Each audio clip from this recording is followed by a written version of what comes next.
Hi there and welcome to Games Lounge with me, Sean Paul Johnston. And me, Lindsay Marie Silver. Coming up on this episode, we're going to be having lots of fun with an exciting unboxing. We're also going to look at lots of random news. We're going to be discussing the latest rumours regarding the Nintendo NX and also the PlayStation 4 Neo. And we'll be taking a look at the Xbox 1.5 or whatever it's going to be called. Stay tuned for that.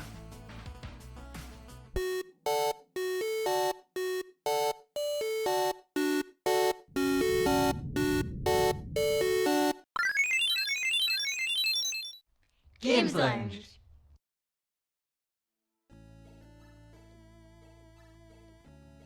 So Lindsay, we've got our special item in here we're going to be unboxing. Take it away. Are you excited?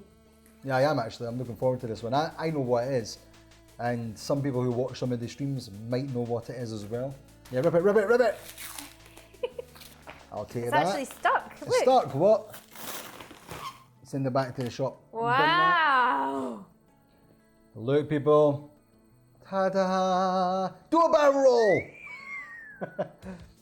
So this here, you want to start unboxing it, Lindsay? You start opening it Yes. up? This is our Star Fox Zero first print edition on the Wii U. Unfortunately, we never managed to get the Nintendo UK store version where it comes with a cool t-shirt and a baseball cap. So this here is, yeah, because it's the first print edition. So Lindsay, this was, remember when we went down to London for the post E3 event about 2 years ago now? And remember we were playing a game and had a lot of security cameras and the guys you're going to look at a little demo of it. It was very early stages and it was like this. And you moved around in your little robots. It was a demo and there was another one with the robot where you walked around with the robot and fought each other. Mm-hmm. Well, these were two demo games that Miyamoto was working on to work with the gamepad and people weren't sure what was going to happen with them. The robot one seems to have kind of vanished, the fighting robot one, something might come from that. But this one here has turned into an extra version, an extra game for Star Fox Zero, which is Star Fox Guard. And it's set in the Star Fox universe, and it's using Slippy as the main character. So I think it's Slippy and his dad or something like that, or his granddad. And they're basically protecting, they're like mining robots or something. And they're trying to attack your camera system, so you're trying to defend that. And apparently it's got really good reviews, so yeah, we'll probably get a shot of that. I think it's like Tower Defense or something, a Tower Defense kind of game. So yeah, that's that one. This is the Steelbook, and you can unbox your game, obviously, not this one, but the Star Fox game, and you can put it inside to open up. Let's see what's inside. It's got a single disc in it, and it's got two. So you can put both discs in it then, so they've actually designed that for both discs. As you'll see, it's got schematics for the R-Wing. So there's like little description things and images and stats for the R-Wing. I don't know if it actually tells you specific things, but pretty cool. And on the other side, when you open it up, it's got the full R-Wing there. Oh wow, that's nice. So that's pretty cool. And then the Star Fox logo and stuff. You could just enjoy looking at that like that. Yeah, we'll put it on the table like that. There you go. Nice, I like it. Right, and finally, Lindsay, the main star of the show. Ta-da! Beautiful. So I think we're going to maybe struggle with the controls in this one like everyone else has, but I think we'll get used to it. So we're going to have a bit of a practice around with it, maybe try it out a little bit before we go live in the streams, and then we'll get maybe a few streams of this one. So yeah, maybe get Lindsay having a shot of it as well. Should be pretty cool. 2 simultaneous views. See dramatic aerial battles unfold on your TV and Wii U gamepad. Excellent. So yeah, that's our Star Fox Zero unboxing. Unfortunately, we've got more stuff, but yeah, hopefully you enjoyed that one. That's the first print edition, and stay tuned for us for watching some streams with that one. Do a barrel roll! Say it, Lindsay, do a barrel roll. Do I have to do it in that voice? Yep. Do a barrel roll!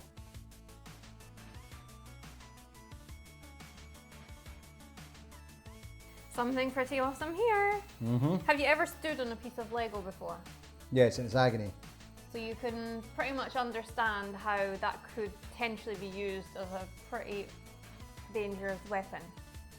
Lego weapons, yeah, I see where you're going here. So somebody has gone ahead and made the BFG 9000 weapon from the game Doom. The BFG from Doom? Yes. How heavy is it? Looks massive. It is it's just under a kilo actually. Really? That's quite light, actually. Yeah, like £20. Well, I thought that's pretty The heavy. BFG, that's Apparently really when you light. hold it, it imprints the little, you know the little thingies on the top of Lego? Yeah. It's so heavy it imprints them into your hand when you're holding it. How many pieces did it make? To make it, sorry. Over 5,000. That's dedication for you people. He used not just Lego, but lots of random things as well. Apparently also literally including the kitchen sink. Well, not the kitchen sink, but parts of a kitchen sink. Who made it though? It was made by, one second. ZaziNombies. But ZaziNombies on YouTube. So go and check his channel on YouTube and you can see some of his other creations. But yeah, that's awesome. The Lego BFG 9000 from Doom. If you're into your gaming events, this event is happening in Edinburgh, Scotland now. It's on until the 2nd of May. It's Insomnia Gaming Scotland.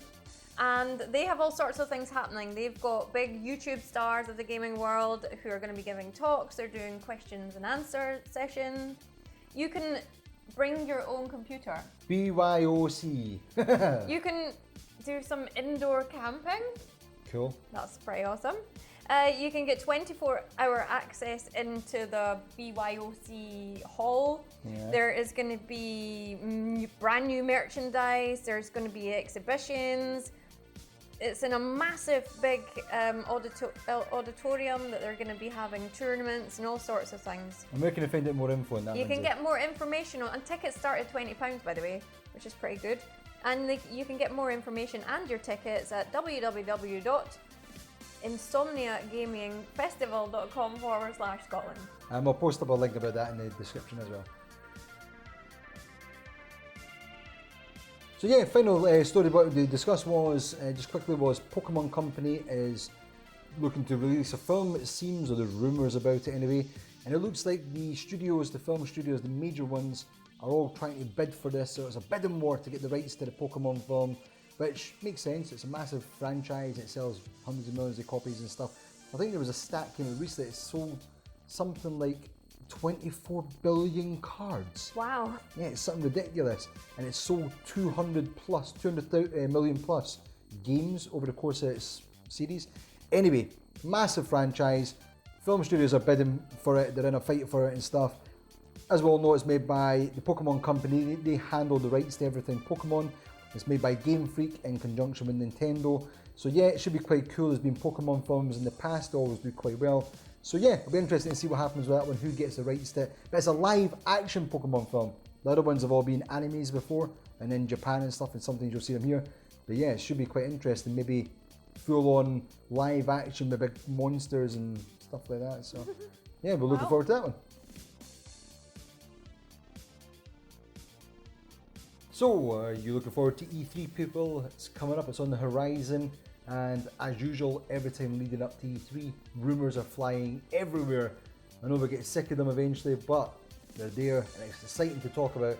And there's been some new ones regarding the Nintendo NX, the PlayStation 4, and also the Xbox. So we're just going to go over a couple of them, and we'll get straight into it, and we'll give our ideas and some opinions on that stuff. One of the first ones I want to touch upon was the PlayStation 4 Neo rumours. It's almost guaranteed that it's coming out now, just when it's getting announced, whether it's E3 or later on, and if it's getting released at the end of this year. Some of the capabilities are... CPU seems to be increased.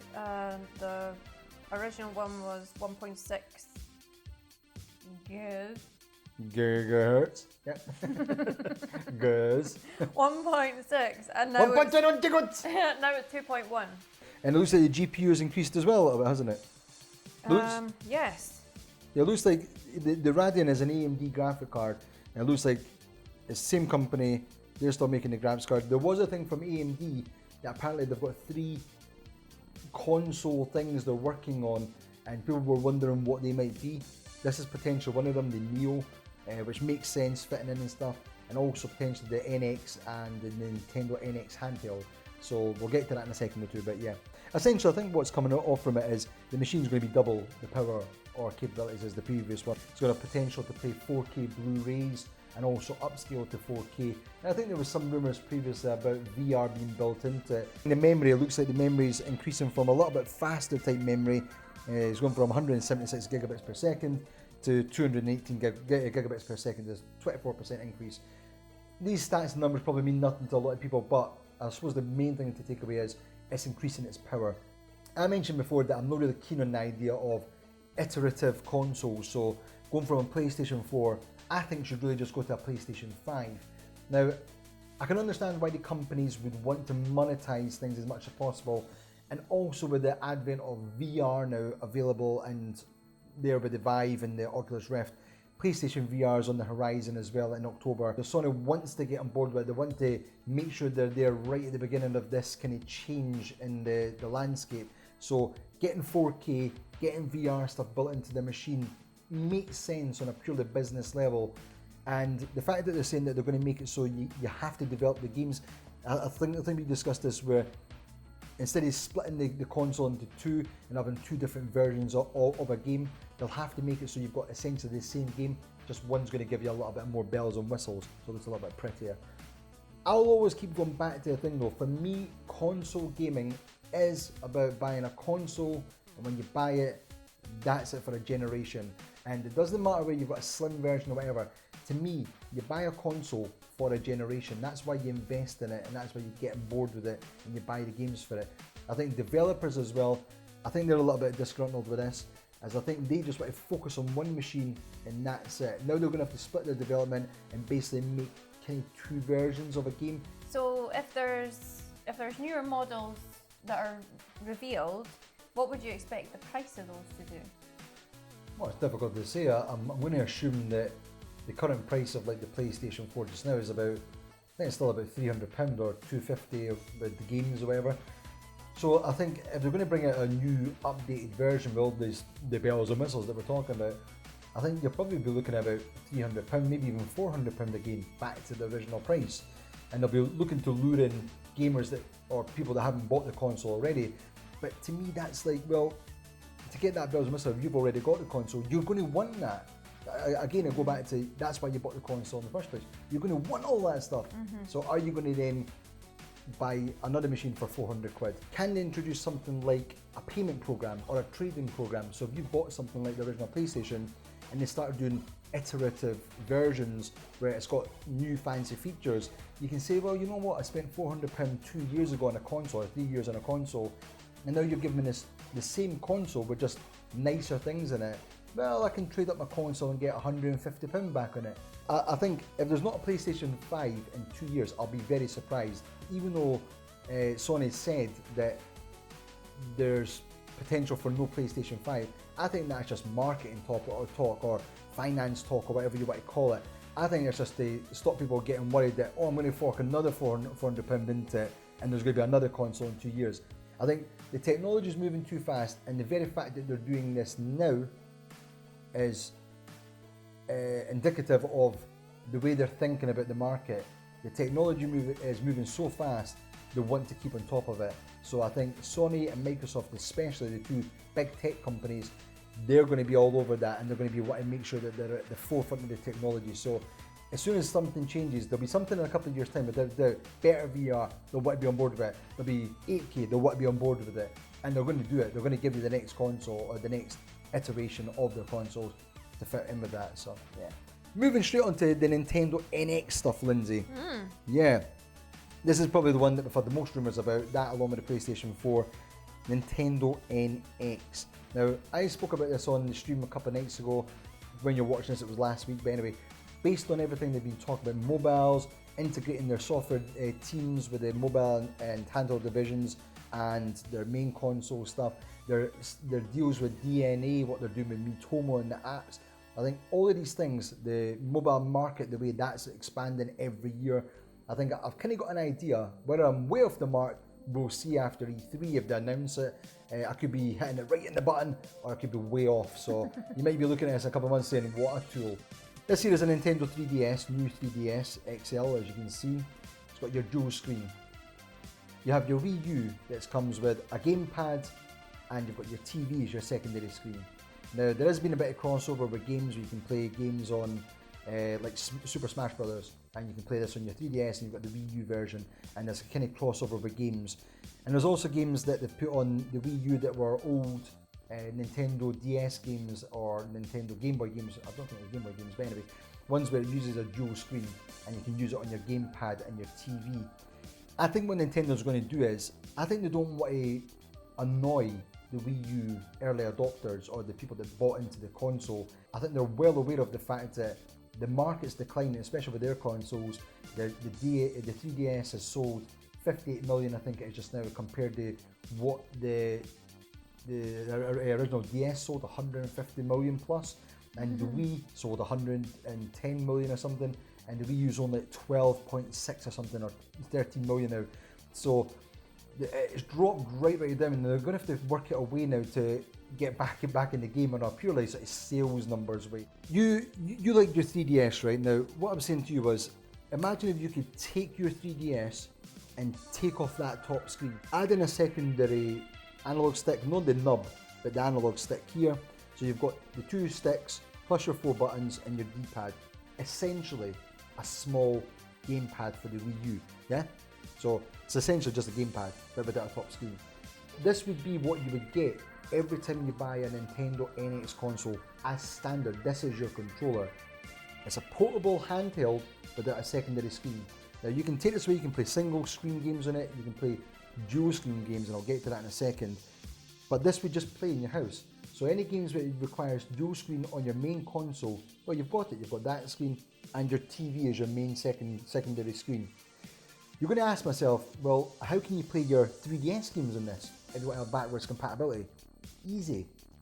All you do is you make a little way to attach on the back here, somehow on the top here, a way to attach any mobile device you have, whether it's a iPhone 6, an Android, Samsung, whatever. All you do is you have a way to connect it up, and it syncs via Bluetooth to the main base unit. So you're essentially duplicating what a Wii U does now with a gamepad, except for your phone now becomes the Wii U main unit, and it streams to your gamepad. So you then be able to create a portable 3DS unit essentially, or handheld unit. What was it some of the comments people came up with, and we'll see if we can sort of address that. Well, they had asked, would it require Nintendo to make a smart mobile device like a phone? I don't think Nintendo's got the capability and the resources to compete with Android or Google and Apple. I just don't think it's like really feasible.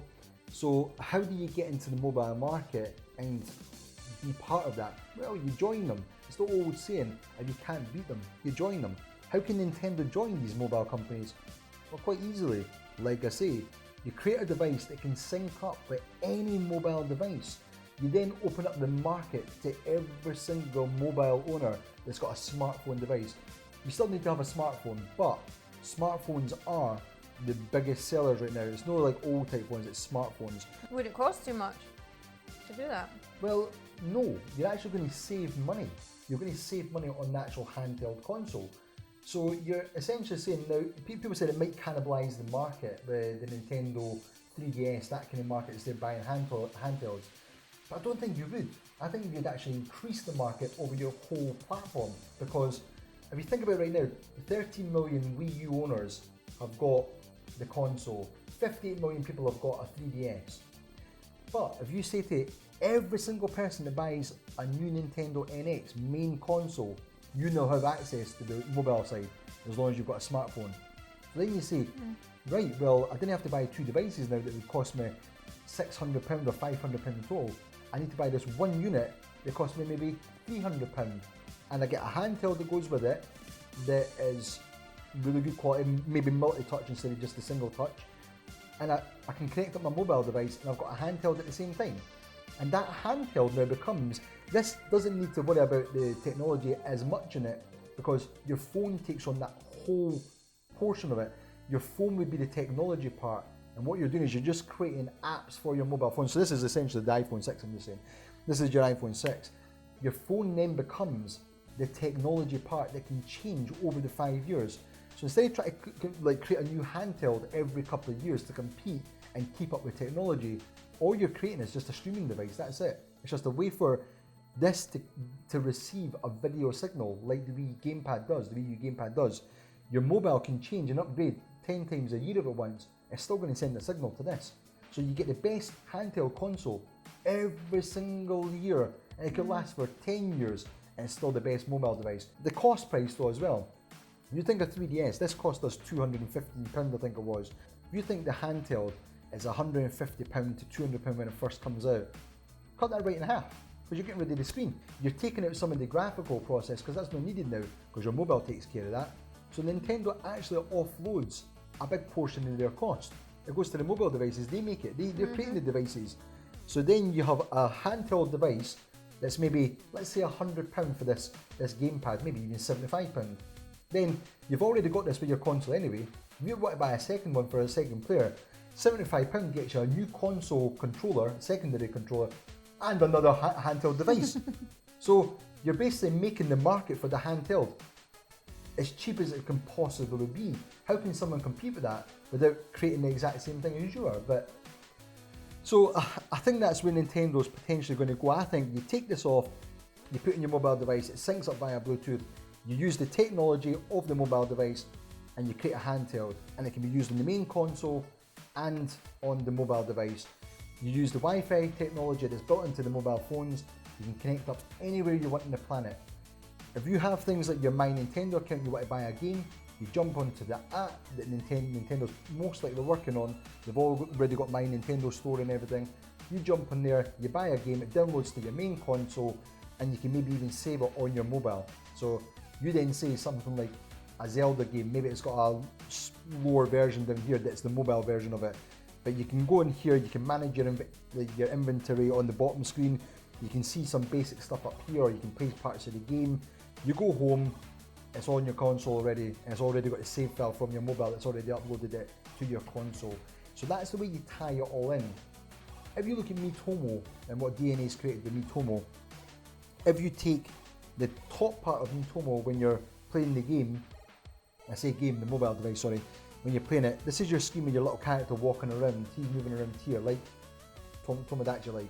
In fact, take Tomodachi Life, that's what you've got with Miitomo. You move the controls and all the HUD stuff down here onto this part, which makes sense, and your main game, the view is just up here. And you can do that with every single mobile game, every single game you've got, and all the 3DS games.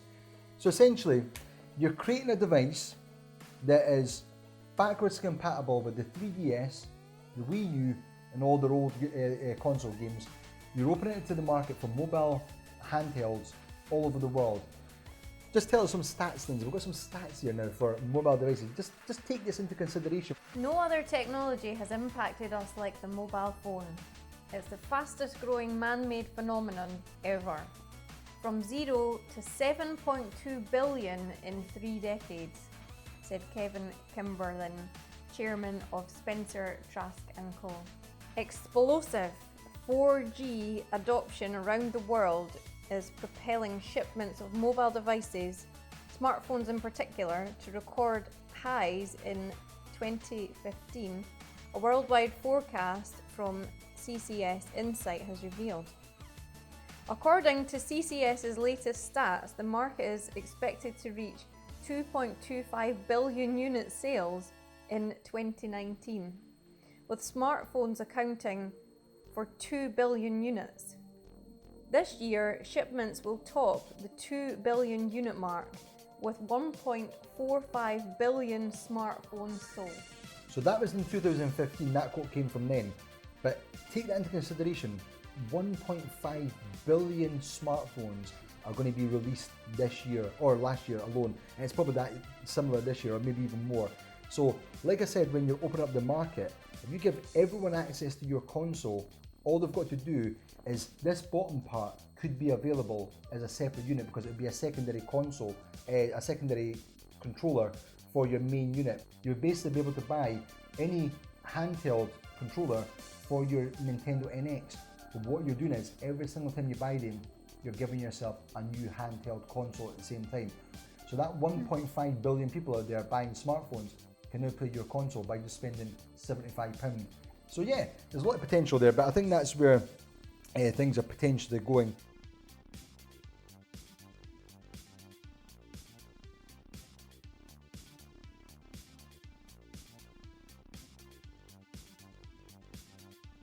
Thank you for joining us on this episode of Games Lounge. Yep, and as usual, remember you can check out our upcoming streams on YouTube and Twitch.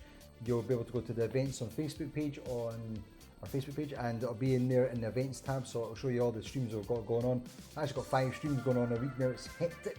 And remember to leave some feedback and comments in the section below, and what we'll do is any episodes going forward we'll try and get a section to read them out, so we'll talk about your comments and give you a shout out and stuff. But yeah, take care, enjoy the rest of your week, and enjoy Insomnia games. Is it Insomniac Games? Insomnia. I said Insomniac Games. And that's a developer. But anyway, enjoy Insomnia Games, and we'll see you next time. Bye! Bye!